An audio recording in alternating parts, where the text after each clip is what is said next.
దేవుడు మన స్తోత్రం వెళ్ళగలమన్నా దేవుడు గత ఆదివారం నుంచి ఈ ఆదివారం దేవుడు కాచి కాపాడిన దేవుని స్తోత్రం చెప్తాం. హల్లెలూయా హల్లెలూయా. నేను వాక్యం చూసినట్లయితే గత ఆదివారం దేవుడు చెప్పిన మాట ఏమనగా దేవుని యొక్క ఒక వరపాటు పెట్టింది, దానికోసము నేను ఎదుర్కొన్నానని చెప్పి దేవుడు ప్రార్థన చేయగా దేవుడు ఆయన గొప్పగా దీవించున్నాడు, ఆశీర్వదించున్నాడు. అలాగే భక్తులు చేసిన ప్రార్థన ఏమిటంటే దేవుడు నాకు దీవించే వరకు కూడా నేను ఆయన యొక్క పాదాల పట్టుకుని విడిచిపెట్టను. అలాగే ఆ దీవుని పొందిన తర్వాత ప్రతిదినము కూడా అదే మనసు కలిగి ఆ దేవుడిని మర్చిపోకుండా ఉండాలని చెప్పి దేవుడి దగ్గర ఎంతగానో ప్రార్థన చేస్తున్నాడు. తర్వాత ఏం చేస్తున్నాడంటే దేవుడు చేసిన కార్యము పొందే వరకు కూడా విధేయత కలిగి లోబడి నా దేవుడే నాకు సహాయం చేస్తానని నమ్మిన వాడు ఆ దేవుని పొందిన తర్వాత దేవుడు మర్చిపోకుండా దేవుడిని ఏం చేశాడు, స్థుతులతో స్తోత్రాలతో ఆయన్ని గమపరిచి చివరిగా ఆయన చేసిన మంచి పని ఏంటంటే ఆ ప్రాంతంలో ఆయన ఇచ్చిన దేవుడి భాగం ఏంటంటే రాజ్యానికి రాజుగా పెట్టినాడు. దేవుడు రాజ్యానికి రాజుగా పెట్టినప్పుడు ఆయన చేసిన పని ఏంటి, రాజ్యం చూసుకోవడమే కాకుండా దేవుని దగ్గర ఆయన ఎంతైతే మొదలుపెట్టున్నాడో, దేవుని దగ్గర ఎంతైతే ఆయన ఉన్న బాధ చెప్పుకున్నాడో ఆ బాధ చెప్పుకోవడం ద్వారా దేవుడు ఆయన విడుదల చేసినప్పుడు అదే రీతిగా ఆయనతో పాటు ఉన్న వారికి అదే బంధువులతో ఉన్నారేమో అని చెప్పి భక్తులైన దావీదు ఏం చేస్తున్నాడంటే ప్రజలతో చెప్తున్నాడు, నేను దేవుడి దగ్గర ప్రార్థన చేయగా దేవుడు నా ప్రార్థన అన్నాడు, నన్ను రక్షించున్నాడు. అలాగే మీరు కూడా నా వల్లే ప్రార్థన చేసినట్లయితే నన్ను దీవించినట్టుగా దేవుడు మిమ్మల్ని కూడా దీవిస్తానని చెప్పినప్పుడు అక్కడ మా ప్రజలందరూ కూడా ఆ మాట విని దాన్ని లోపడి దేవుని స్తోత్రం కూడా చేయవలసిన పని ఏంటంటే దేవుని మందిరంలోకి వచ్చి వెళ్ళిపోవడం కాదు, కానీ ఒకరి కోరుకుంటా నా దేవుడు నా పట్ల గొప్ప కార్యం చేస్తాడు, ఆ కార్యం పొందే వరకు కూడా నేను దేవుని దగ్గర నమ్మకం ఉండాలా. అంత మాత్రమే కాదు, కానీ దేవుడు అంటున్నాడు కార్యం పొందిన తర్వాత అది నీ హృదయంలో దాచుకోవడం కాదు, అనేక మందికి చెప్పి నీ వలె అనేక మంది మారడానికి సహకారిగా ఉంటుందని దేవుడు చెప్పినాడు. చెప్పిన తర్వాత నేను అందరికీ కూడా చెప్పాను కదని చెప్పి అక్కడితో ప్రార్థన మాడడం కాదు, కానీ మరీ ఎక్కువగా ఎప్పుడైతే ప్రార్థన చేస్తావు ఆ ప్రార్థన దేవుడు చిన్న విత్తనంగా ఉన్న నిన్ను మొక్కగా చేస్తాడు, ఆ మొక్కగా ఉన్న దేవుడు నిన్ను చెట్టుగా మారుస్తాడు, ఆ చెట్టుగా మారి నిన్ను పెద్ద వృక్షంగా మారి అనేక మంది వచ్చి అప్పుడు చూడండి దేవుడు సాయం చేస్తాడు. దేవుడు స్తోత్రం అంటారు. చిన్న మొక్కగా ఉన్నప్పుడు ఏమవుతుంది, అందులో పూల మొక్క అయితే పువ్వులు తింటున్న వాళ్ళు ఉంటారు, తర్వాత అది చెట్టుగా మారినప్పుడు అది పండ్లు చెట్టు అయితే చక్కగా పండ్లు కోసుకుంటారు. ఇంకా పెద్ద వృక్షమైనప్పుడు అది ఒక మల్లి చెట్టు అనుకోండి, ఏ వర్షం పడినా ఏ గాలి తుఫాను వచ్చినా అక్కడ వచ్చి ఇంతసేపైనా చల్లగా ఉంటుందని చెప్పి వచ్చి అలాగే కూర్చుంటారు. మనము దేవుడి దగ్గర హృదయపూర్వకంగా ప్రార్థన చేసినప్పుడు మనల్ని కూడా దేవుడు పరిస్థితిలో పెడతారు. అలా పెట్టిన దేవుడు ఏమంటాడు చూద్దాం. కీర్తన గ్రంథము 26వ అధ్యాయము 2వ వచనం చూద్దాం. యెహోవా నన్ను పరిశీలించుము, నన్ను పరిశీలించుము, నా ఆంతరంగంలో నా హృదయము పరిశీలించు. ప్రియమైన దేవుని బిడ్డలారా, మనం ఎప్పుడైతే దేవుడి దగ్గర ప్రార్థన చేస్తున్నామో అందరితో కూడా దేవుడు చెప్పిన మాట ఏంటంటే వచ్చిన నీవు ఎలాగో దేవుడి దగ్గరికి వచ్చినావు మొదటి చూసుకోవాలి. రెండోదిగా వచ్చిన తర్వాత మీ హృదయంలో ఉన్న తలంపులు ఎలా ఉన్నాయి, మీ హృదయంలో ఆలోచన ఎలా ఉన్నాయి, దేవునికి ఇష్టకరం ఉన్నాయా లేకపోతే దేవునికి ఇష్టకరంగా లేదో ఆలోచించుకోవాలి. జాగ్రత్తగా గమనించండి. మనం ఎక్కడికైనా పని చేయడానికి వెళ్ళినప్పుడు వారు యజమాని ఏం చేస్తారు, ప్రతి ఒక్కరు కూడా కొన్ని దగ్గర అయితే సివిల్ డ్రెస్ ఉంటుంది, కొన్ని దగ్గర ఏంటంటే డ్రెస్ కోడ్ అంటారు. డ్రెస్ కోడ్ అనగా వారికి ఏదో ఒక యూనిఫామ్ ఇస్తారు. యూనిఫామ్ ఇచ్చినప్పుడు వారు ప్రతిదినం కూడా అది వేసుకుని వెళ్ళాలి. ఎవరైనా వేసుకుని వెళ్ళకపోయినట్లయితే ఎందుకు వేసుకుని రాలేదని ఎప్పుడో తెలుసా, అది కూడా ఎప్పుడు వారికి క్షమించబడుతుందంటే ఇప్పుడైతే మనకి బర్త్డే కానీ మ్యారేజ్ డే అయినప్పుడు ఆ రోజున ఏం చేస్తారు, ఎవరు కూడా ఏమన్నా కానీ మిగతా రోజు వారు చెప్పిన డ్యూటీ బట్టలు వేసుకోవాలా, ప్రయాణానికి వెళ్ళాలా, చక్కగా వారి పని చేయాలి. అలాగే దేవుని దగ్గర వచ్చి మనము దేవుని దగ్గరికి వస్తున్నాం వెళ్ళిపోతున్నాం కాదు, కానీ వచ్చిన మనకి దేవుడు ఇచ్చే మొట్టమొదటి ఏం చేస్తా 100 మార్కులో ఒక 50% మార్పు ఇస్తారు. దేవుని స్తోత్రం కలుగును గాక. 50% మార్పు పొందిన నీవు కావచ్చు, నేను కావచ్చు, కూర్చున్న ప్రతి ఒక్కరు కూడా నాకు అది సరిపోతుందే కదా మనం అనుకోకూడదు. కానీ 50 తర్వాత 50 ఉన్నది కనుక 100 పూర్తవడానికి నేను దేవుని యొక్క మందిరానికి వచ్చినాను. వచ్చిన నేను దేవుని దగ్గర దీవెన పొందాలంటే నేను ఎలా ఉండాలి, ఆ హృదయం శుద్ధిగా ఉండాలేదో ఒకసారి దేవుని పరిశీలించవా. లేకపోతే నేను మంచిగా ఉన్నట్లయితే నేను ఏదైతే అడుగుతున్నానో దయచేసి నాకు సహాయం చేయమని ఎప్పుడైతే మనం అడుగుతున్నామో అడిగిన దాన్ని బట్టి దేవుడు వెంటనే సహాయం చేస్తారు. దేవుని స్తోత్రం అలా కాకుండా హృదయం నిండా అనేక ఆలోచన పెట్టుకొని ఎప్పుడు ప్రార్థన అయిపోతే ఎప్పుడు బయటకు వెళ్ళిపోదామా, ఇప్పుడు మనం పని చూసుకుందామా అన్నట్టుగా మనం ఉన్నట్లయితే ఎంత ప్రార్థన చేసినప్పుడు కూడా పిల్లలు మాట్లాడదు, ఎంత ప్రార్థన చేసినప్పుడు కూడా అది మీ ఒళ్ళోకి వస్తుంది. కానీ దేవుని దగ్గర చేయాలని నమ్మాలి. దేవుని స్తోత్రం. అందుచేత ఒక్కొక్కరు దేవుని దగ్గర ప్రార్థన చేస్తున్నాడు, యెహోవాను పరిశీలించుము. అంటే ఈ భూమి మీద నేను నివసిస్తున్నాను కనుక నాలో ఏ లోపం ఉంది, నాలో ఏ పొరపాటు ఉంది లేకున్నట్లయితే, నేను కానీ దగ్గర మంచిగా ఉన్నట్లయితే, ఇంకా మంచి హృదయము, మంచి తలంపు, ఇంకా నీలో ఎక్కువగా ప్రార్థన చేసే కుమారుడిగా చిన్న దేవుడితో ప్రార్థన చేస్తాను. దేవుని స్తోత్రం కలుగును. అదే రీతిగా దేవుడు అడుగుతున్నాడు మీరందరితో కూడా ఏమని అడుగుతున్నాడంటే, ఆ దినాన్న భక్తుడైన దావీదు ఎలాగైతే దేవుడి దగ్గర ప్రార్థన చేస్తూ ఒకసారి నేను పరిశీలించవా, నాలో ఏదైనా తప్పులు ఉంటే క్షమించిన ఆయన చెప్పి ఎలాగైతే ప్రార్థన చేస్తున్నాడో మానవులను కూడా అలా ప్రార్థన చేసినట్లయితే ఆ ప్రార్థన అంటారు దేవుడు తప్పు లేకున్నట్లయితే ఆ తప్పు నుంచి దేవుడు ఇంకెప్పుడు కూడా ఆనందంతో సంతోషంతో ముందుకు సాగిపోయే దేవుడు చేస్తారు. దేవుడు స్తోత్రం కలుగును. అదే మనలో ఏదైనా తప్పు కానీ పొరపాటు ఉన్నట్లయితే ఆ పొరపాటు నుంచి దేవుడు బయటికి తీసుకొచ్చి కుమారుడు కుమార్తె ఇక మీదట ఇప్పుడు కూడా ఈ పొరపాటు చేయడం దేవుడు చెప్తాడు. ఇప్పుడు మన దేవుడి దగ్గర దావీదు ప్రార్థన చేయాలా, ప్రార్థన చేసినప్పుడు కూడా ఏమన్నాడు కదా, నాలో ఏదో తప్పుందా, లేకపోతే నాలో ఏదో పొరపాటుందా, లేకపోతే నీకు ఇష్టం లేకుండా నేను ఏదైనా కార్యం చేస్తానని చెప్పి దేవుడి దగ్గర ప్రార్థన చేయాలి. అందుకంటున్నాడు మొదట పరిశీలించమన్నాడు, తర్వాత నన్ను పరీక్షించము. బంగారం కానీ వెండి కానీ మెరాలంటే ఆ పని చేసేవాడు దాన్ని చాలా చక్కగా తయారు చేసినప్పుడు కూడా దాన్ని మెరుగు పెడతాడు. ఎందుకు తయారు చేసే వస్తువు అనుకున్నట్లయితే ఎంతైతే పెట్టినా అందులో దాని నుంచి మెరుగు అంటే చూడగానే ఒక ఎంత బాగుంది అన్నట్టుగా వాడు మెరుగు పెడతాడు. అదే విధంగా దేవుడు ఏమంటున్నాడు భక్తుల ద్వారా, మొట్టమొదటిగా వాళ్ళలో ఉన్న తప్పుల్ని పరిశీలించమంటున్నాడు. తర్వాత నేను ఇంకా పరిశీలించబడినప్పుడు కూడా నా పైకి నేను బాగా ఉండొచ్చు, కానీ లోపల నా స్థితి ఎలా ఉంది, నేను నడిచే నడక ఎలా ఉంది, నేను చూసే చూపు ఎలా ఉంది, చివరికి నేను వినే మాట ఎలా ఉంది, నేను మాట్లాడే మాట ఎలా ఉంది ఒకసారి నేను పరీక్షించమని ఆయన దేవుడు అడిగాడు. అడిగిన తర్వాత భక్తుడు ఇంకా లోతుగా ఏమన్నా చూడండి, నా ఆంతర్యమును నా హృదయమును పరిశోధించు. వరకు కూడా పైరూపం అనగా పైరూపం ఎంత మంచి వస్త్రాలు వేసుకున్నా, ఎంత మంచి సెంటు కొట్టుకుని, ఎంత పౌరులు కొట్టుకున్నా ఎడలవాడు చూసి అబ్బాయి ఎంత బాగున్నారంటారు. కానీ పైరూపం దేవుడు అడుగుతలేదు. కానీ లోపల ఉన్న ప్రతి దాన్ని కూడా సరి చేసుకుంటున్నాను. మనకు జాగ్రత్త నుంచండి దాన్ని పరిశీలించమన్నాడు. రెండోదిగా నేను ఏదైనా పొరపాటు చేస్తున్నానేమో ఒకసారి నేను పరీక్షించమన్నాడు. ఈ కాలు చూసినట్లయితే నా ఆంతర్యం అనగా నా హృదయం లోపల ఇంకా నేను ఏదైనా మూలన నేను ఏదైనా తప్పు దాచుకున్నానేమో, లేకపోతే నీకు ఇష్టకారంగా ఉండకుండా ఏదైనా తప్పు చేస్తున్నానేమో, లేకపోతే నువ్వు ఏదైనా దీవెన ఇవ్వడానికి నువ్వు నాకు హృదయం తిరగగా ఆ తిరిగిన అప్పుడు నేను నాలో ఉన్న తప్పులు నేను సరి చేసుకోకపోవడం వల్ల ఆ దీవెన నా దగ్గర రాకుండా నేను ఏమన్నా తప్పులు చేస్తానని చెప్పి ఆ హృదయం లోపల కూడా నన్ను ఒకసారి పరిశీలించిన ఆయన అని చెప్పి దేవుడు ప్రార్థన చేసినప్పుడు దేవుడు ఏం చెప్తున్నాడు? 3వ వచనం, నీ కృప నా కన్నుల దగ్గర ఉంచుకొని ఉన్నాను, నీ సత్యం అనుసరించి నడుపుకుంటున్నాను. ఇక్కడ భక్తులు అంటున్నాడు ప్రతి విషయంలో కూడా దేవుడి దగ్గర తగ్గించుకున్నాడు. దేవుని స్తోత్రం కాక తగ్గించుకుని దేవుడి దగ్గర ప్రార్థన చేయగా ఒకరు దేవుని దగ్గర నీ కృప నా కన్నుల దగ్గర ఉంచుకున్నాను. దేవా, నేను ఎప్పుడైతే నీ దగ్గర ప్రార్థన చేస్తున్నానో ఆ ప్రార్థన విని నువ్వు నన్ను సరి చేస్తున్నావు.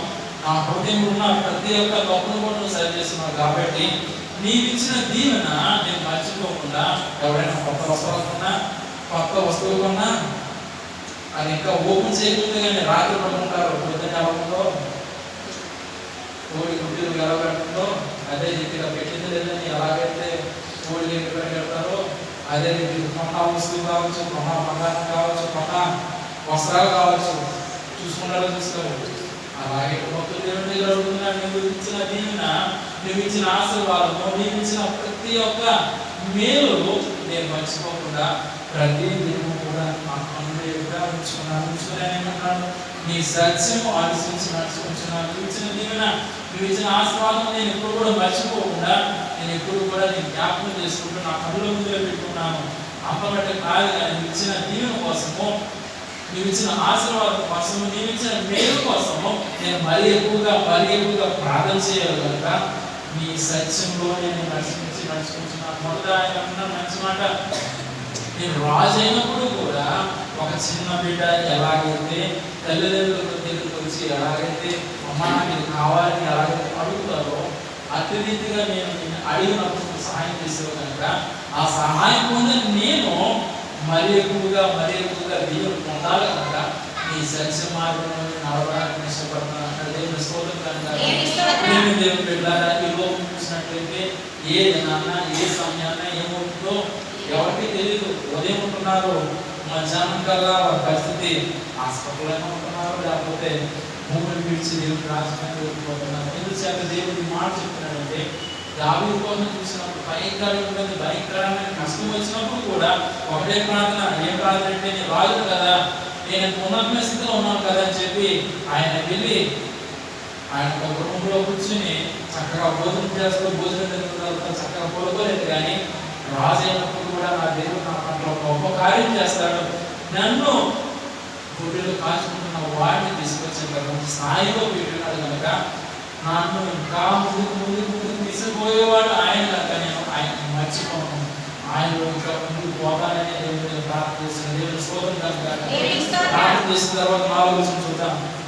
ఆయనకి మారిన వారితో నేను సాంగత్యం చేయను, వేషధారులతో చేయను. ఇక్కడ చక్కని మాట పోతాను అంటున్నారు.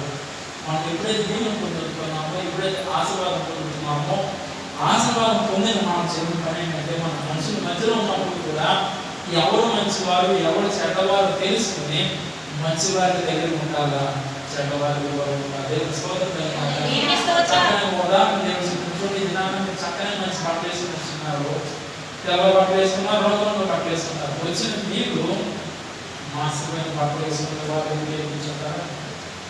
అలాంటి వారి కూర్చోరు. కానీ మీతో పాటు సమానంగా ఎవరైతే మంచి బట్టలు ధరించారో వారి దగ్గర కూర్చుంటారు. అలాగే దేవుడు అంటున్నారు, నీ హృదయపు ఆలోచనలు నా వైపు మళ్ళించుకుని నీలో ఉన్న ప్రతి తప్పును సరి చేసుకుని నా వైపు తిరిగావు కనుక నేను ఏదైతే ఇచ్చిన దీవెనలు పొందినావు కనుక ఈ లోకం పరిస్థితి కూడా ఎలా ఉందో నువ్వు గమనించుకుని వస్త్రాలు చూసినప్పుడే నువ్వు వారికి దూరంగా ఎలాగెళ్తున్నావు, నీలో ఉన్న మంచి దహాన్ని ఈ లోకం పాడు చేయడానికి సిద్ధంగా ఉన్నది కనుక వాటి నుంచి కూడా నువ్వు దూరంగా వచ్చిందని దేవుడు స్తోత్రం కలగాక. అలా కాకుండా నా దేవుడు నా దగ్గర ఉంటారని చెప్పి ఈ లోకంలో తిరుగుతున్న వారితో ఈ లోకమే వారికి దేవుడని ఎల్లప్పుడూ కూడా ఈ లోకమే మాకు కావాలని తిరిగే వారితో కానీ మన సాంగత్యం చేసినట్లయితే దేవుడు అంటున్నాడు, 1 రోజు 2 రోజులు దేవుడు కూర్చుంటాడు, 3వ రోజు వచ్చే బాబు నీకు ఇచ్చిన దీవెన నేను ఇచ్చినాను కనుక నేను అమ్మాలని నేను తీసుకుంటానంటే ముందు నువ్వు ఆలోచన కూడా నువ్వు వచ్చి అక్కడే పడిపోయి చేసుకోవాలి. కానీ దేవుడు అంటున్నాడు, ఆ బాధ ఆ కష్టం నుంచి నువ్వు బయటకు వచ్చిన నిన్ను మరీ ఎక్కువగా దేవుడు జీవించడానికి చూస్తున్నాడు. కానీ నువ్వు బాధపడాలని నువ్వు కష్టపడాలని అనేక మందిలో నువ్వేదో పాడైపోతున్నాడని చెప్పి అనేక మంది చెప్పుకునేలా నేను ఎప్పుడు కూడా చేయను కనుక నువ్వు విరిగి నలిగిన మనసు కలిగి ఎప్పుడైతే నా దగ్గర ప్రార్థన చేస్తావో నీకు ఈ భూమి మీద ఎన్నైతే అవసరం ఉన్నాయో అని నాటి నుంచి కూడా దావీదు దేవుడు జీవించాడు, మిమ్మల్ని ప్రతి ఒక్కరు కూడా దేవుడు జీవించిన సిద్ధంగా దేవుడు స్తోత్రంగా జీవించిన తర్వాత ఆయన అంటున్న 5వ వచనం, దుష్టుల సంఘం నాకు అసంభవము, భక్తిహీనులతో సాంగత్యం చేయడం. దేవుడు జాగ్రత్తగా ఉంచి మొట్టమొదటిగా ఎవరైతే మనుషులు ఉన్నారో వారి దూరం ఉంటారని దేవుడి దగ్గర ప్రమాణం చేసుకున్న తర్వాత మనుషులు ఒకరున్నా 2 ఉన్నా ఫ్రెండ్స్ ఇంకా ఎక్కువ మంది ఉంటే అది ఒక గుంపుగా ఉంటుంది కనుక ఆ గుంపుగా ఉన్న వారి కోసం దేవుడు చెప్పిన భక్తులు దుష్టుల సంఘం నాకు అసహాయము.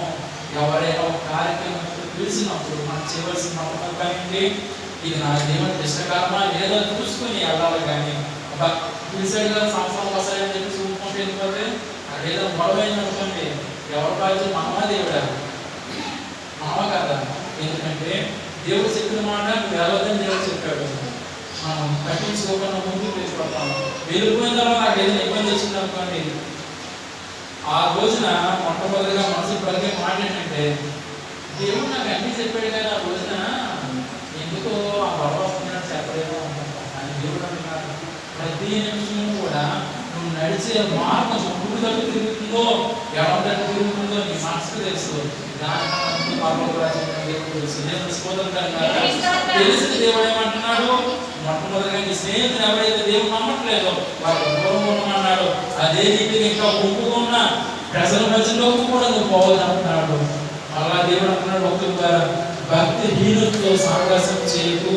అంటే మనం దేవుడి దగ్గర అంచెంచులుగా ప్రార్థన చేస్తూ అనేక మంది దేవుడు పొందుతున్న మనము ఈ లోకంలో ఉన్న మనుషులు తిరిగినట్లయితే దేవుడు అంటున్నారు, వారిలో మార్పు తేవడానికి నువ్వు విన్నట్లయితే పడలేదు. కానీ వారిని చూసి నువ్వు వారి వల్ల మారిపోయినట్లయితే నీవు పొందిన దీవెన ఒక అన్నం పడిపోయిన ఇసుక కావచ్చు, బియ్యం మూట ఎలాగైతే నీకు తెలియకుండా పిల్లగా ఎలాగైతే పోతుందో అదే రీతిగా జీవితంలో పొందిన దీవెనని కూడా దేవుడు పొందిన మనము మరి కూడా దేవుడు పొందడానికి ఆశపడదామా, లేకపోతే పొందిన దేవుడిని కోరుకోవడానికి ఆశపడదాం దేవుడు జ్ఞాపకం చేసుకుంటున్నాడు. అలా కాకుండా నువ్వు నాకు సాయం చేస్తావు, నువ్వు నాకు మేలు చేస్తావు, ప్రతి విషయంలో కూడా నువ్వు నాకు తోడు ఉన్నావని చెప్పి ఎవరైతే కన్నీటితో దేవుని ఆధారపడమని వేడుకుంటారో వారిని దేవుడు చెప్తున్నాడు. దేవుడు బిడ్డలారా నువ్వు కష్టంతో ఉన్నావేమో, బాధతో ఉన్నావేమో, దావీదు వలె నువ్వు ఇబ్బందులు పడుతూ ఉన్నావేమో, ఇది నా పరిశుద్ధాత్మ దేవుడు చెప్తున్నాడు. దిగులు పడుతూ బాధపడుతూ దేవుని యొక్క మందిరాలకు వచ్చిన నీతో దేవుడు అంటున్నాడు, ఆ ప్రియమైన కుమారులారా నీవు నా దగ్గరకు వచ్చి మొరపెడుతున్నావు కనుక ఆ మొరంతా ఆలోచించి ఆ దినాన దావీదుని అంటే దీవించున్నాను, దానికంటే రెట్టింపైన దీవుతో దేవుడు చెప్పిన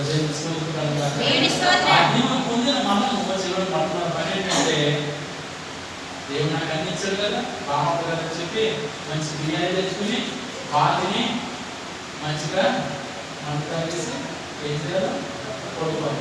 కానీ ఈ లోక పరిస్థితి అవ్వకూడదు. కానీ ప్రియమైన దేవుడు జాగ్రత్తగా మనుషులు చేసిన ప్రాముఖ్యమైన తప్పు, చాలా తప్పు ఏంటంటే, నీవు పొందిన దీవెన చిన్నది కావచ్చు, పెద్దది కావచ్చు, మరి పెద్దది కావచ్చు, ఏదైనప్పటికీ కూడా ఆ పొందిన దీవెని నువ్వు మర్చిపోకుండా దీని యొక్క మందిరం ఎప్పుడైతే చెప్తావో, నీవు పొందిన దీవెన కోసం అనేక మంది తెలుసుకుని నీకులాగా అనేక దేవుడు దేవుడు సాయం చేస్తాడు, దేవుడు స్తోత్రం అనుకోవచ్చు.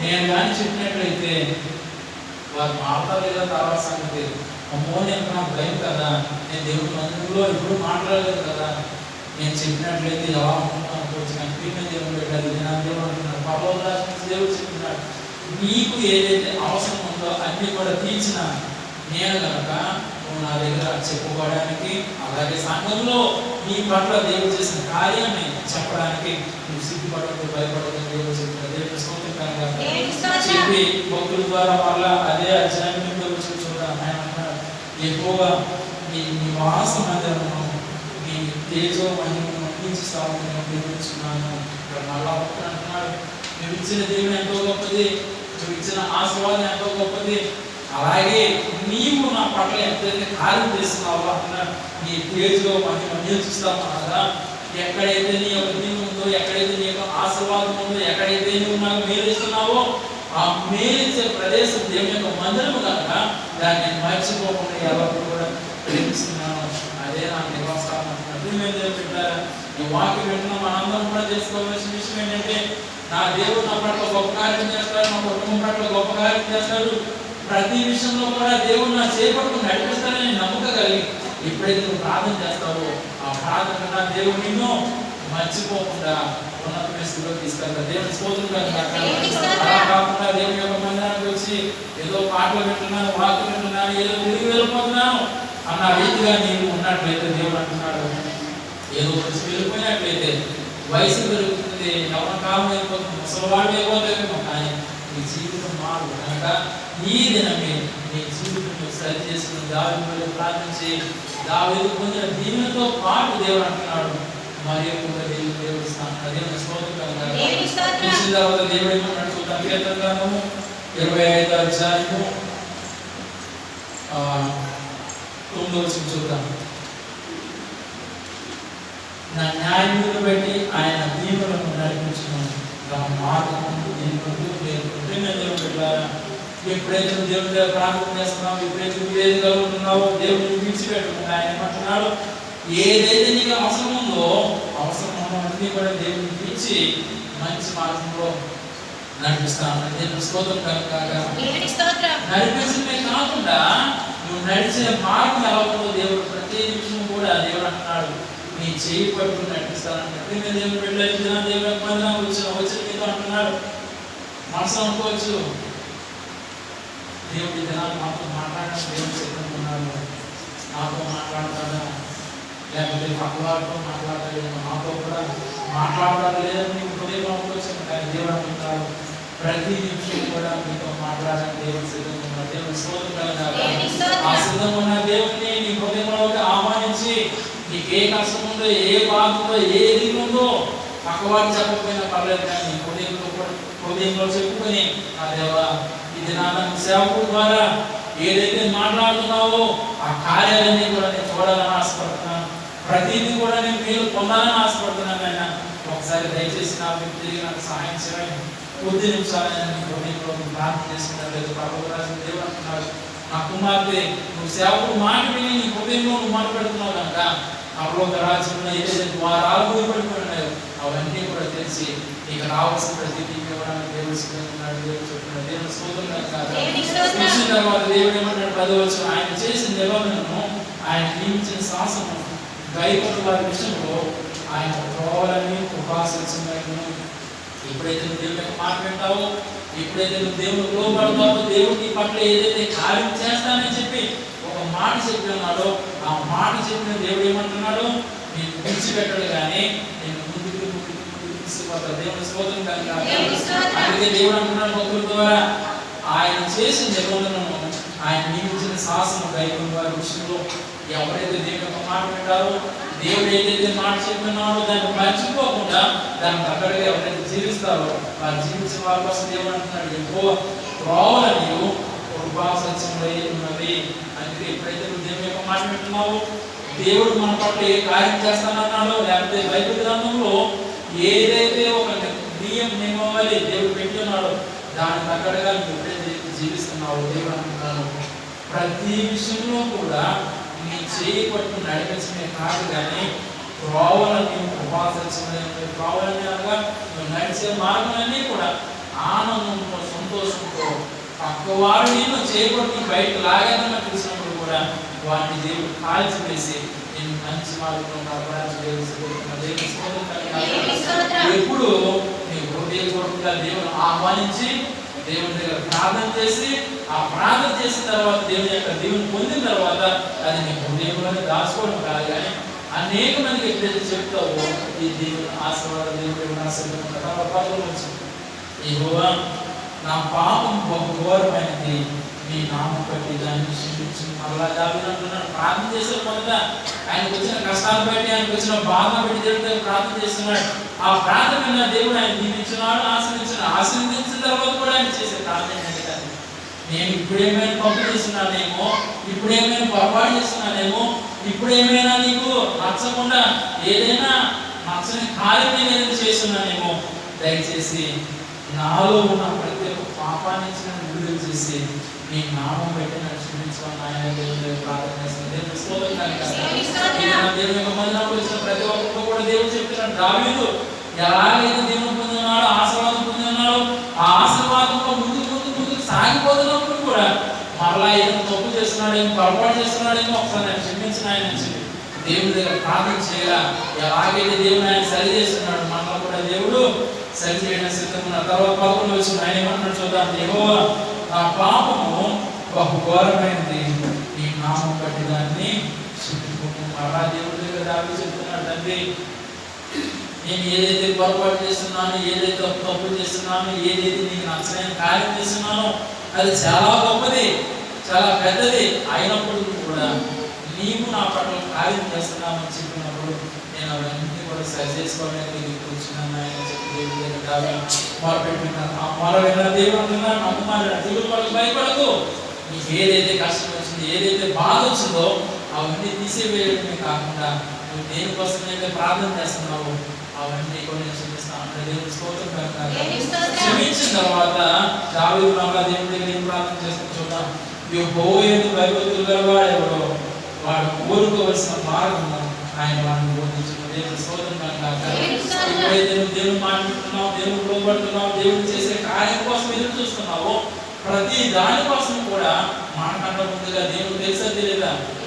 తెలుసు కనుక దేవుడు ఏమంటున్నాడు భక్తుల ద్వారా, తండ్రి భయముతో భక్తితో ఎవరైతే ప్రార్థన చేస్తారో ఆ ప్రార్థన చేస్తున్న ప్రతి ఒక్కరిని కూడా నువ్వు మర్చిపోకుండా వారు ఏదైతే మార్గంలో నడవాలో వారు బోధించిన ఆయన దేవుడి గారికి ప్రార్థన చేస్తున్నారు. ఎప్పుడంటే ఆయన ప్రేమించిన దేవుడు, ఆయన దీవించిన దేవుడు, ఆయన ఆశ్రయించిన దేవుడు దేవుడిని మర్చిపోకుండా దావీదు ప్రార్థన చేస్తున్నాడు. అదే రీతిగా ఆయనతో పాటు రాజ్యం ఎంతమంది ఉన్నారో ఆయన వలే తప్పు చేసి పొరపాటు చేసి దేవుడి దగ్గర ఎవరైతే ఆశపడి ఆ బాధ నుంచి బయటికి రావాలని కోరుకుంటున్నారు వారందరి కోసం కూడా దావీదు ప్రార్థన చేస్తుందండి.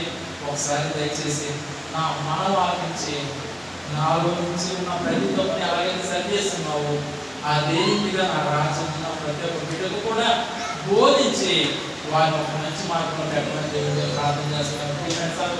మీతో కూడా దేవుడు చెప్పిన మాట ఏంటంటే, మీరు ఎప్పుడైతే దేవుడి దగ్గర ప్రార్థన చేసి దేవుడు పొందుతున్నారో, ఆశీర్వాదం పొందుతున్నారో అదే రీతిగా మీ పొరుగు వారు కావచ్చు, మీ స్నేహితులు కావచ్చు, మీ బంధువులు కావచ్చు వారందరూ కూడా మంచిగా ఉండాలని దేవుడి దగ్గర ప్రార్థన చేయాలి. చాలా మంది చేసే పని ఏంటంటే, నేను బాగున్నాను నాకు వచ్చింది నాకు సార్ వాళ్ళు ఇప్పుడు బాధపడతారు, ఇప్పుడు కష్టపడతారు, ఎప్పుడు దేవుడి దగ్గరికి వస్తారో వాయిస్లో కనుక నేను వాళ్ళ కోసం ప్రార్థన చేయను అనేవాళ్ళు ఆయన దేవుడు అంటున్నాడు, నీవు పొందిన బాధ నిమిత్తము ఎంతైతే కష్టంలో ఉన్నప్పుడు నేను నీకు సహాయం చేస్తున్నానో అదే రీతిగా ప్రతి ఒక్కరితో కూడా మాట్లాడడానికి, వాళ్ళ మార్గాన్ని సరి చేయడానికి, వాళ్ళు ఉన్న ప్రతి ఒక్క తప్పుని కూడా నేను తీసివేసి నిన్ను దీవించినట్టుగా వాళ్ళని కూడా దీవించడానికి నేను సిద్ధంగా ఉన్నాను కనుక దయచేసి నువ్వు మర్చిపోకుండా ఎంతమంది అయితే నీకు తెలుసు వాళ్ళ కోసం ప్రార్థన చేయమని దేవుడు స్తోత్రం కనుక ప్రార్థన చేయమని చెప్పినప్పుడు భక్తులు అన్నమాట పదములు వచ్చిన అతని ప్రాణం నెమ్మదిగా ఉన్నాను ఆయన సంతానం భూమిని స్వతంత్రించుకుని ఎప్పుడైతే ప్రార్థన చేస్తున్నామో ఆ ప్రార్థన దేవుడు మనలో ఉన్న హృదయంలో దుఃఖము వేదన అన్నీ కూడా తీసివేసి ఏం చేస్తాడు? నెమ్మదిస్తారు. దేవుని స్తోత్రం కలుగాక. నెమ్మదించిన తర్వాత ఏ కుటుంబం అయితే దేవుని దగ్గర ప్రార్థన చేస్తున్నారో వారు అక్కడితో ఆగిపోరు, కానీ వారి జీవితంలో అనేక దేవుని పొంది వారి తరతరాలు అలాగే సాగిపోతారు. కానీ వారు అది దేవుడు చెప్పిన దేవుని స్తోత్రం కలుగాక. ఇది నాకు దేవుని మందిరానికి వచ్చిన మీరు ఎప్పుడైతే దేవుడి దగ్గర ప్రార్థన చేస్తారో ఆ ప్రార్థన దేవుడు మనలుగా మిమ్మల్ని తీరుస్తారు. తర్వాత మీ పొరుగు వారిని, బంధువుల్ని, స్నేహితుల్ని వారందరూ కూడా మార్చినప్పుడు వారు చెప్పే మాట ఏంటంటే, ఆ రోజున వారు నాకు దేవుని యొక్క మాట చెప్పినారు, వారు పొందిన దేవుని నేను చూస్తున్నాను, ఈ దినాన్ని నేను అదే దేవుని పొందుతున్నాను చెప్పి దేవుని దగ్గర ఎవరైతే ప్రార్థన చేస్తారో మన దేవుడిని విడిచిపెట్టుకుని తీసుకుపోతారు. దేవుని స్తోత్రం. ఆ తీసుకుపోతున్నప్పుడు కూడా మనం జాగ్రత్త గమనించాలా, ఏమని గమనించాలా? అంటే నేను బాగా ఉన్నాను, అలాగే నేను తప్పు చేస్తాను, ఒకసారి పరిశీలించమని చెప్పి దావీదు ఎన్నిసార్లు అడిగాడో ఈ గ్రామంలో రాయబడింది. అదే రీతిగా ప్రతి నిమిషం దేవుని పొందడమే కాదు, కానీ నాలో ఏదో తప్పు ఉందేమో, నాలో ఏదైనా పొరపాటు ఉందేమో, నాలో ఏదైనా నీకు నచ్చలేని కార్యం ఉందేమో దయచేసి నాకు సరి చేయమని చెప్పి ప్రతి విషయం అడిగినప్పుడు దావీదుతో దేవుడు మాట్లాడుతున్న పక్కన వచ్చిన ఈ మార్గం ఆయన ముందు భయభక్తులు గల వారికి తెలిసినది, ఆయన తన నిబంధనలు వారికి తెలిసి ఎప్పుడైతే ప్రార్థన చేస్తున్నావో ఆ ప్రార్థన చేస్తున్న నీకు దేవుడు చెప్పే మాట ఏంటంటే, ఎక్కడ మంచుతో ఎక్కడ చెడుతో దేవుడికి బయలుపరుస్తారు. దేవుని స్తోత్రం కనుక. ఎక్కడ మంచుతో దాని దేవుడిని తిప్పుతాడు, కానీ చెడుగా ఉన్న దాని గురించి దేవుడిని బయటకు తీసుకొస్తారు. తీసుకొచ్చాను ఏమన్నాడు? ఆయన తన నిబంధనను వారికి తెలియజేయడం అనగా నిబంధన అనగా దేవుడు ఏదైతే ప్రతి ఒక్క కుటుంబం పట్ల ప్రతి ఒక్క బిడ్డ పట్ల ఏదైతే కార్యం చేస్తానన్నాడో ఆ కార్యము మనమైనా మర్చిపోవచ్చు, కానీ దేవుడు మర్చిపోకుండా ప్రతి ఒక్క కుటుంబం పట్ల దేవుడు చేస్తానని దేవుని స్తోత్రం కలుగుగాక. దయచేసి 15వ వచనం చూద్దాం. నా కను దృష్టి ఎల్లప్పుడూ యెహోవా వైపునే తిరిగి ఉన్నది, ఆయన పాదములు ఓలలో నుండి దేవుడు అంటున్నాడు, నీకు వస్తున్న బాధను బట్టి, నీకు వస్తున్న బాధను బట్టి ప్రతి విషయంలో కూడా నువ్వు దేవుని దగ్గర తగ్గించుకుని ఎప్పుడైతే ప్రార్థన చేస్తావు, దేవుని కను దృష్టి ఎల్లప్పుడు కూడా నీకు దేవుని స్తోత్రం కనుక ఉన్నప్పుడు కూడా శత్రువుని వాడిను ఏదో రీతిగా నేను పాడు చేయాలని అనుకున్నప్పుడు కూడా దేవుడు అంటున్నాడు, ఆ వాళ్ళలోంచి నేను బయటికి తీసుకొస్తానని దేవుడు చెప్తున్నాడు. ఈ వాక్యము చెప్తున్నప్పుడు దేవుడు జ్ఞాపకం చేస్తాను, ఈ వారంలోని దేవుడు ప్రతి ఒక్కరి కోసం కూడా నేను ప్రార్థన చేసినప్పుడు దేవుడు చేసిన గొప్ప కార్యము, దేవుడు చెప్తున్న మాట జాగ్రత్తగా గమనించండి. కొద్ది దినాల క్రితం దేవుడు ప్రసన్న కోసం దేవుడు చెప్తున్నాడు, ఏమని నీకు ఎంత బాధ వచ్చినా ఎంత కష్టం వచ్చినా దేవుడిని స్వస్థపరిచి మంచి ఆరోగ్యంగా ఇస్తాను, దేవుని స్తోత్రం కలుగుగాక. అలా ఈ వారంలో దేవుడు ప్రార్థన చేస్తున్నప్పుడు దేవుడు చెప్పిన మాట ఏంటంటే, నేను నీకు మంచి వైద్యం ఇస్తాను, మంచి ఆరోగ్యం ఇస్తాను, చదువు కోసం ఏమీ కూడా దిగులు పడద్దు, మంచి మార్పులు దేవుడు పాస్ చేస్తాను, దేవుని స్తోత్రం కలుగుగాక. ప్రార్థన చేస్తున్నప్పుడు దేవుడు చెప్పిన మాట ఏంటంటే, వైద్యుడి దగ్గరికి అనేకమైన రకాల మంది వస్తాయి రావాలి. వచ్చినప్పుడు వారు చేసే మొట్టమొదటి పని ఏంటంటే, వాడికి ఆ నీరసం లేదు కాబట్టి వాడు వేసుకుంటాడు ముందు. అమ్మకు వచ్చినప్పుడు అమ్మకు వేసుకుంటాడు, ఏ బాధ వచ్చినాడు ఆ భాగం ముందు వేసుకుంటాడు. కానీ ప్రజలకు ప్రేమ పెట్టారా జాగ్రత్తగా ఉండాల్సింటే దేవుడు చెప్పిన మాట ఏంటంటే, మొదటి నుంచి నువ్వు ఒక రకమైన మందు వాడుతున్నావు, వాడుతున్న నిన్ను శత్రువు అనేవాడు ఏం చేస్తానంటే ఏదో ఒక రీతిగా దేవునిలో వచ్చి దేవుని దగ్గర పొందుతున్న దీవెన నీలోంచి పోవాలని చెప్పి చేసిన మొట్టమొదటి కలిగి తెలుసా, వైద్యుడు అప్పుడు కూడా ఇస్తున్న మందు ఒకటి, కొద్ది దినాలు పొందాక మందు మారుదామని చెప్పి వైద్యుడు గారు పెట్టిన వాటి బొట్టలో శత్రువు వాటి బొట్టలో పెట్టడం ద్వారా ఆ వైద్యం ద్వారా వచ్చిన మందు వేసుకున్నప్పుడు నీ తల్లి చెప్పిన మాట ఏంటంటే, నిద్రపోవడము లేకపోతే చేతుల్లో కాళ్ళలో మార్పు వచ్చిందని చెప్పారు లేదా. దేవుని దగ్గర ప్రార్థన చేసినప్పుడు దేవుడు చెప్పిన మాట ఏంటంటే, వైద్యులు చాలా మోసం చేస్తున్నారు కనుక ప్రతి ఒక్క మాత్ర వేసుకున్నప్పుడు ప్రార్థన చేసుకుని వేసుకోవాలి. రెండోది, నువ్వు ఏదైతే వాడుతున్నావో అది నీకు సరిగ్గా లేదా 10 సార్లు దేవుడు చూసుకుని వేసుకోమన్నారు. దేవుడు స్తోత్రం కనుక ఏం చేయాలంటే, వైద్యులు వారు మందులు అమ్మడవ్వాలని చెప్పి అనేక మాత్రం రాయచ్చు, కానీ ఏ శరీరంకి ఏది పడుతుందో పైన దేవుడికి తెలుసు. కానీ వైద్యుడికి ఇచ్చేస్తాడు, అది ఏదైనా రియాక్షన్ ఇచ్చినప్పుడు అయ్యో ఎలాగైందని చెప్పి వాడు బాధపడతాడా. బాధపడి మనము అక్కడ తిరిగి వెళ్ళినప్పుడు వాడు చేసే పని ఏంటంటే, అయ్యో ఎలా జరిగింది అనుకో మాట రాస్తామంటాడు, కానీ ఎందుకు ఎలా జరిగిందని మాట మనకు చెప్తే మనం ఊరుకుంటామా? మనం ఊరుకోం. అందుకే దేవుడు చెప్తున్న పరిశుద్ధాత్మ దేవుడు చెప్తున్నాడు, నీ చదువు విషయంలో ఏ లోటు లేకుండా దేవుడిని కాపాడుతున్నాడు. కానీ వైద్య విషయంలో మందించే వైద్యుడు ఎలాంటి వాడైనప్పుడు కూడా చాలా జాగ్రత్తగా మందులు వాడాలా. ఏదో వాడు వైద్యం ఇచ్చాడు కదని చెప్పేసి ఇష్టానుసారంగా వాడినట్లయితే ఆ శరీరంలోకి వెళ్ళిన తర్వాత నీవే ఇబ్బంది పడతామని దేవుడు చెప్తున్నాడు. దేవుడు స్తోత్రం కాబట్టి చాలా జాగ్రత్తగా ఉండాలా. ఇంకో విషయము, ఇప్పుడు కూడా నేను చిన్న దాని మొదలుకొని ఇప్పుడు వరకు కూడా ఎవరి కాలం వరకు కూడా దేవుడు కాపాడున్నాడు. ఆ చిన్నప్పుడు దేవుడి దగ్గర ప్రార్థన చేయగలిగినప్పుడు కూడా దేవుడిని కాపాడున్నాడు. కానీ ఈ ఖాళీ ఉన్న సమయంలో నీ తల్లి ఎలాగైతే ప్రార్థన చేస్తుందో నీవు కూడా అదే ప్రార్థన చేసినట్లయితే నీలో ఉన్న ప్రతి ఒక్క బలహీనత అన్ని కూడా దేవుడు తీసివేయడం సిద్ధంగా ఉన్న దేవుడు స్తోత్రం. చాలా మంది దేవుడు తీసివేస్తున్నాడు, కానీ శత్రువు అనేవాడు ఏదో రీతిగా మీరు పొందుతున్న ఆనందాన్ని చూసి పట్టుకోలేక వైద్యుల్లోకి దూరి మందు ఏదైతే ఉందో దాన్ని మార్చున్నాడు, దాని ద్వారా నువ్వు ఇబ్బంది పడుతున్నావు అని దేవుడు చెప్తున్నాడు. కనుక చాలా జాగ్రత్తగా మళ్ళా దేవుడు చెప్తున్నాడు, వేసుకున్న మందు అది నీకు సరిపోతుందా లేదా అని చెప్పి 10 సార్లు చూసుకుని వేసుకోమన్నాడు. దేవుడు స్తోత్రం. కోసం దేవుడు చెప్పిన మాట ఏంటంటే, మీరు గొప్పలో ఉన్నారు, వేదంలో ఉన్నారు, పర్లోక రాజ్యంలో ఉన్న దేవుడు తెలిసిన తెలియదు. కాబట్టి దినాలు పరిశుద్ధాత్మ దేవుడు చెప్పిన మాట ఏంటంటే, నీలో ఉన్న ప్రతి ఒక్క బాధ్యత దేవుడు సిద్ధమన్న దేవుడు స్తోత్రం కనుక వైద్యులు చూడండి, నాలో పెట్టిన ఆలోచన ఏంటంటే, వైద్యులు ఇంకా సీరియస్ ఉన్నప్పుడు ఐసీయూలో పెడతారు, దానికంటే కలిగితే డబ్బలు అయి ఉండి ఇంకా ఇన్వెన్స్ పేరెంట్స్ ఉంటాయి. ఆ పేరులో పెట్టినప్పుడు వైద్యులు ఇచ్చే మందు జాగ్రత్తగా ఇవ్వకపోయినట్లయితే వాడు బ్రతకవలసిన వాడు కూడా ఏమంటాడు, చనిపోతాడు. కానీ వాళ్ళు ఇచ్చే మందు ఎంత జాగ్రత్తగా ఇవ్వాలో అదే రీతిగా వాళ్ళు చేయవలసిన పని జాగ్రత్తగా చేయాలి. అలా కాకుండా ఎంత మనుషులను అందులోకి వెళ్ళకుండా వాటి ఇష్టానుసారమైన మందులు వాడితే ప్రాణం ఉంటుందా, ప్రాణం పోతుంది. అలాగే దేవుడి దైవ సేవకులు గారు నేను చెప్పిన మాట ఏంటంటే, దేవుడిని ఆలోచించిన పనులు ఎలాగంటే, నువ్వు ఎంత బాధకున్నా, ఎంత దుఃఖంకున్నా, ఎంత కష్టంతో ఉన్నా దైవ సేవకుల ద్వారా నువ్వు ఎప్పుడైతే ఆ మాట నా చెవులో పడుతుందో, దేవుడు ఇచ్చిన మంచి కార్యం ఏంటంటే ఆ విషయం నా చెవులు ఎప్పుడైతే పడుతుందో నేను దేవుని దగ్గర ప్రార్థన చేయగా ఆ కాలంలో ఎప్పుడు కూడా నేను సంతోషంకరంగా ఈ మాట చెప్పడానికి నేను ఎంతగానో సంతోషపడుతున్నాను.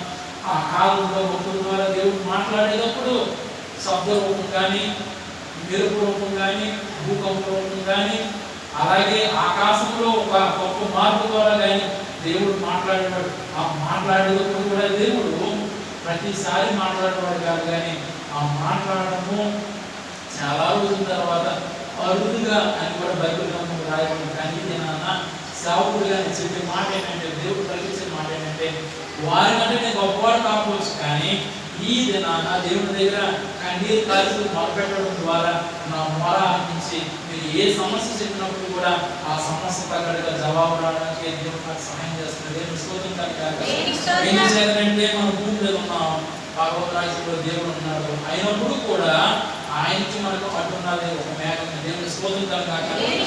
కష్టకాలంలో ఉన్నప్పుడు దేవుడు చూస్తున్నాడు, నువ్వు బాధలో ఉన్నప్పుడు దేవుడు చూస్తున్నాడు, అలాగే నువ్వు సంతోషంలో ఉన్నప్పుడు కూడా దేవుడు చూస్తున్నాడు లేదా, ప్రతి దాంట్లో కూడా చూస్తున్నాడు. మనం అనుకోవచ్చు ఆ కష్టకాలంలో దేవుడు నన్ను చూసానేమో, మనం చేసే ప్రతి తప్పు కూడా దేవుడు చూడట్లేదు అనుకోవచ్చు. అంతేమే దేవుడు పెట్టాలి, ఒకటే మాట దేవుడు చెప్తున్నాడు ఏంటంటే, నువ్వు ఎలాంటి ఇబ్బందులు ఉన్నా, ఎలాంటి కష్టం ఉన్నా ప్రతి దాంట్లో నుంచి కూడా విడుదల చేయడానికి సిద్ధంగా ఉన్నాను. కానీ ఈ హృదయంలో ఈ లోకంలో ఉన్న వాటిని కూడా పెట్టుకుని నీకు నచ్చిన రీతిగా నువ్వు జీవించినట్లయితే ఈ యొక్క దేవుడు అంటే రాకపోతే అది పక్కవారు తీసుకోవడానికి దేవుడు సహాయం చేస్తున్నాడు. కానీ అలా కాకుండా ఈ హృదయంలో మంచి తలం కలిగి ఇప్పుడే ఒకటే ప్రార్థన, ఆయన నిన్నటి వరకు నేను ఎలా జీవించున్నాను మీకు తెలిసిన కనుక ఈ రోజున నా హృదయంలోకి నేను ఆహ్వానిస్తున్నాను కనుక దయచేసి నన్ను క్షమించండి అని చెప్పి ఎప్పుడైతే నీ హృదయంలో దేవుని ప్రార్థన చేస్తున్నావు, ప్రార్థన చేస్తున్నాను. దేవుడు అన్నాడు, ఆ పర్వత రాజ్యం ఎన్నైతే ద్వారాలు పడిపోయినాయో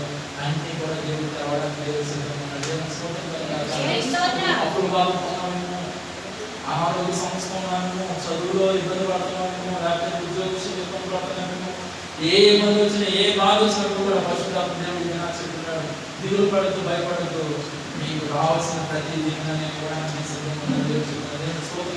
దేవుని స్తోత్రం. మాట పరిశుద్ధాత్మ దేవుడు చెప్తున్నాడు, కొద్ది దినాలు దేవుని యొక్క రాకడ చాలా సమీపం అయిపోయింది. ఇప్పుడు వరకు కూడా భూమి మీద చూడలేదు కార్యాలు దేవుడు చూపించబోతున్నాడు. ఏంటంటే మనుషులు ఇప్పుడు వరకు కూడా మాట్లాడుతూ వచ్చినారు. కొద్ది దినాలు పరిశుద్ధాత్మ దేవుడు చెప్తున్నాడు, అడవిలో ఉన్న జంతువులు బయటకు వచ్చి దేవుని యొక్క వాక్యం గుర్తించబోతున్నాడు. దేవుని స్తోత్రం. కూడా జూలో జంతువులు చూస్తున్నారు. ఆ జూలో జంతువులు చూసినప్పుడు అది గోరమని గానిపించినప్పుడు ఇక్కడ అది ఎక్కడ ఉంటుంది, కానీ మనం దూరం వెళ్ళిపోతాం. కానీ దేవుడు చెప్తున్నాడు, మనుషులు చెప్తున్న మాట అనగా దైవ సేవకులు చెప్తున్న మాట కూడా ఈ లోకంలో మనుషులు పక్కన పెడుతున్నారు కనుక అడవిలో ఉన్న జంతువులు బయటకు తీసుకువచ్చి ఒక్కొక్కలా ఎలాగైతే మనిషి చుట్టూ తిరుగుతుందో అదే రీతిగా జంతువులు ఈ లోకంలో ఉన్న మనుషుల చుట్టూ తిరుగుతూ వారి వాక్యం బోధించబోతున్నారు. దేవుని స్తోత్రం కలుగాక. ఆ వాక్యం విన్నప్పుడైనా ఈ జీవితం మార్గంలో లేదో ఇప్పుడే అది రాసుకుంటున్న దేవుని దగ్గర ప్రార్థించమని దేవుడు చెప్తున్నాడు. దేవుని స్తోత్రం కలుగాక. మళ్ళా పరిశుద్ధాత్మ దేవుడు జ్ఞాపకం చేయబోతున్నాడు. మళ్ళా దేవుడు చెప్పే మాట ఏంటంటే, ఇప్పటి వరకు కూడా ఆకాశం చూస్తున్నారు, మెరుపులు చూస్తున్నారు, వర్షాన్ని చూస్తున్నారు. కొద్ది దినాల క్రితం దేవుడు చెప్పినాడు, భయంకరమైన అగ్ని వర్షం పడబోతుంది. అది ఎవరికైనా పడినప్పుడు కూడా అది చాలా భయంకరమైన స్థితిలో ఉంటుంది. ఎవరైతే దేవుడి దగ్గర ప్రార్థన చేస్తారో వారిని విడిపిస్తాను, ఎవరైతే నాకు లోపడో వాళ్ళు ఆ ఇబ్బందులు పడతారని దేవుడు చెప్పినట్టు ఇదే నాన్న పరలోక రాజ్యంలో దేవుడు మీకు స్ఫూర్తిగా చెప్పిన మాట ఏంటంటే, అనిపించిన దేవుడు నేను కలిగే కానీ దేవుడు అంటున్నాడు, భయంతో భక్తులతో దేవుడి దగ్గర ప్రార్థించిన కొన్ని దినాల్లో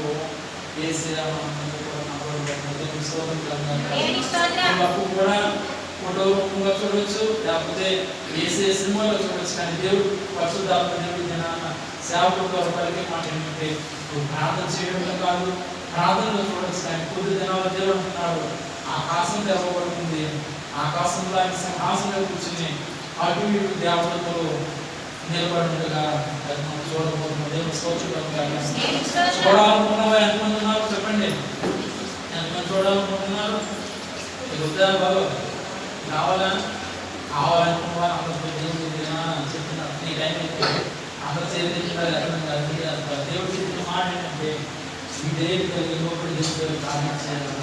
ఆ ప్రార్థన చేయడమే కాకుండా సేవకుడుగా మరలా చెప్పేది ఏంటంటే సంవత్సరాలు రోజులు గడిచిపోయి నీ యవ్వన కాలం అంతా కూడా అయిపోయి ముసలివాడు అయిపోయిన తర్వాత నువ్వు ఎంత ప్రార్థన చేద్దామన్నా నోరు రాదు, ఎంత చప్పట్లు కొడదామన్నా చేతులు పనిచేయవు, ఎంత మోకాలు ప్రార్థన చేద్దామన్నా కాళ్ళు పనిచేయవు. అప్పుడు ఎవరి దగ్గరికి వెళ్ళాలా? డాక్టర్ దగ్గరికి వెళ్ళి మొదలు పెంచాలి. దానికన్నా ముందుగా ఇప్పుడే నీ హృదయాన్ని సరి చేసుకుని నాకంటే నీ చేసిన ప్రతి తప్పు నుంచి కూడా నన్ను సరి చేయవా, దావీదు దీవించినట్టు నన్ను దీవించినట్టు ప్రార్థన చేసినట్లయితే ఇప్పుడు దేవుని యొక్క స్వరం నేను వింటున్నాను.